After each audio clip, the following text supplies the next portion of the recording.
What's going on, everybody? It looks like Hasbro has decided it is time to hit our pocketbooks. Does anyone say pocketbook? Wallet hard again right now. There's a HasLab campaign going for the Ghostbusters Ecto-1. This is the second, I think, Ghostbusters campaign, and it's off to a pretty good start. While I am not a huge Ghostbusters collector, I do have some opinions on this, so it's time to take a look at whether I think this is worth paying for or passing on. Do.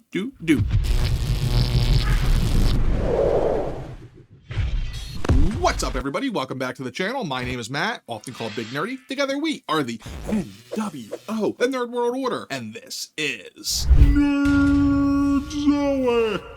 I'm going to use a wrestling analogy here, so try to stay with me. Back in the old days, the 80s, it was rare for belts to change. And because of that, whenever a belt did change, it was really special. But then we got to the Attitude Era, and belts changed every freaking show. There was a new champion or something. Hell, there were even belts that changed like 10 times in one show. But looking at you, hardcore belt. That's how HasLabs are getting. Back when they were once every couple of years, a la Unicron, the original HasLab, the Sailbards, the Sentinel, they were special because they were so rare. But now it's like, hey, we're gonna get a couple of these every year. Not only is that bad for our wallets, it's not great for our collection space either. Now that said, this thing looks awesome. In case you're living under a rock, here's the deal. The HasLab Ghostbusters Ecto-1 car is available currently all the way through December 2nd, I believe. Whatever 26 days from now is. Let's do some math. I think it's December 1st. I'm still bad at this. There's two tiers for this one. There's a basic car, which is $325, and then there is a deluxe car, which is $400. The basic car is the car, along with the basic figures that come with it. There's a library ghost, there's a Slimer, there is a potential Lewis, more on that in a second. And then it's also got like all the different things that go with it. I'm not gonna read them all, but like hubcaps, decal sheets, a rolling gurney, you know, all the accessories. But for $75 more, you have the deluxe version. And with this, you're not going to get not one, not two, not three, can't even do numbers, but all four Ghostbusters with it as well. Plasma Collection Ghostbusters 2 versions. In addition to that, you're going to get upgrade kits for the top of the car as well as the bumper to make it look like either the vehicle from Ghostbusters 1 or the one from Ghostbusters 2 where they got the little sign that says we're back on there. My first thoughts on this, let's see. First, I don't think it's wise to be offering two different tiers when Hasbro is having so much issues with QC here with these HasLabs. Like, look what's going on with the eyes currently on Giant Man. Everyone remembers Kneegate with the Sentinel. Don't remember if Galactus had any issues, but like, just remember, as like my guy, Jalen Hurts, kind of my guy, I guess, says, gotta keep the main thing the main thing. Keep the main thing the main thing. Focus on what you're doing. I got my coffee, by the way. Price is always the big topic with this, and yeah, this is expensive, and yes, this is overpriced. Like, there's no doubt about it, but the bottom line is they can overprice it because they're just going to be like, okay, if you don't want it, we won't make it, whatever. It's kind of like a little weird power play they have. I don't love it, but I'm going to end up having to pay for one, maybe. Don't want to give away the end of this video. I think that it was that I'm gonna watch it later. The big picture takeaways from this campaign: one, there's no tiers, right? There's no like, hey, if you hit this threshold, we're gonna throw in this or this or this. Like in campaigns past, it would have been like 14,000 backers to get Egon, 17 for Venkman.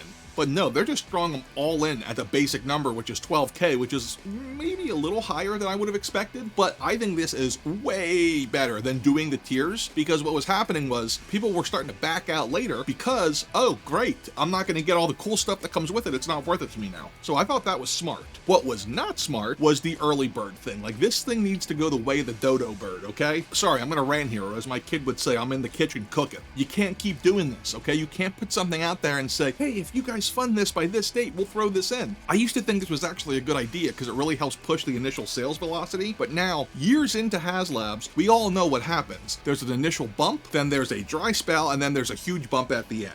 So what ends up happening with these early birds is they're not hitting, and therefore people are not having to want to back it at the end, which is causing it to not then in the back end hit the tiers. So you fix the tiers, now you gotta fix the early bird. But don't worry, a little inside baseball, I actually recorded this video yesterday, but I ended up not having the frame rate set, so I'm recording it again today, which is a good thing because I found out yesterday that Hasbro decided, quote now, in the spirit of giving, they're going to throw in the Lewis figure with the entire deluxe pack and the regular pack if it fills. The whole in the spirit of giving thing makes me want to puke. Shut up. Okay, that's just good business. Like, don't hurt your hand patting yourself on the back, man. But seriously, it is a good decision. And that's really rich, coming from the company that did not throw in the last tier for Giant Man that was just missed. And I don't know if that's, maybe they surprised me. My Giant Man's sitting over there somewhere. I have to open it up.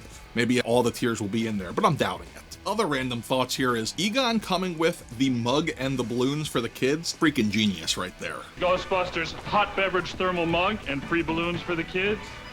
Also, when did the Ghostbusters wear gray suits? I have no memory of this. I'm looking it up right now to see if I'm going to look stupid when this video releases. Alright, I guess I look kind of stupid because the suits in Ghostbusters 2 look a little bit darker. I just remember them both being tan. Of course, Lewis is in full tan, so that's going to look fun, which he might have also been in Ghostbusters 2. It's been a long time since I watched that movie. I need to watch it again here soon because I'm taking the kids to New York in a few weeks for their first visit to the city, which I hate doing, but they want to go. Yeah, we might have to watch that to prepare ourselves. Anyway, let's bring this rambling mess of a video together. 1. Will I be backing it? Pay or pass, if you will. Yeah, I'm backing it because it's cool, and frankly, yeah, I kind of want it. Like, it got all the Ghostbusters with it. That's honestly the thing for me. Like, if it didn't come with the Ghostbusters and I'd have to go chase them individually, I might not do this. But because it comes with them, and because it's actually not tall, just wide, I can fit it on a single shelf. Pretty pumped for this one, actually. So definitely gonna get it for myself. Will I buy extras? No. Not for the store, because it's just not a very profitable idea. Do I recommend you? So in videos past, I talked about buying extras to flip to pay for your original. Can you still do it? Maybe. I don't know, though. In the last couple of years, I've noticed every single vendor at every toy show seems to have a HasLab they can't move. It seems like the days of that being a thing have passed us by. So don't buy extras. If you can afford it and you want one, buy one for yourself. If not, come on over to my house. We can play with the Ghostbusters together, but you're being Lewis. Also dibs on Slimer. Also dibs on Venkman. I really don't care about the other Ghostbusters. You can be all of those. What about you guys? Are you backing this? Are you letting it go? What do you think of the whole thing in general without just saying the price is terrible? Because we all know that. That's baked in at this point. Also remember, you gotta get old. You don't have to grow up. Just be cool and stay nerdy. Later. Wait, what is this? Bang, bang. I don't know.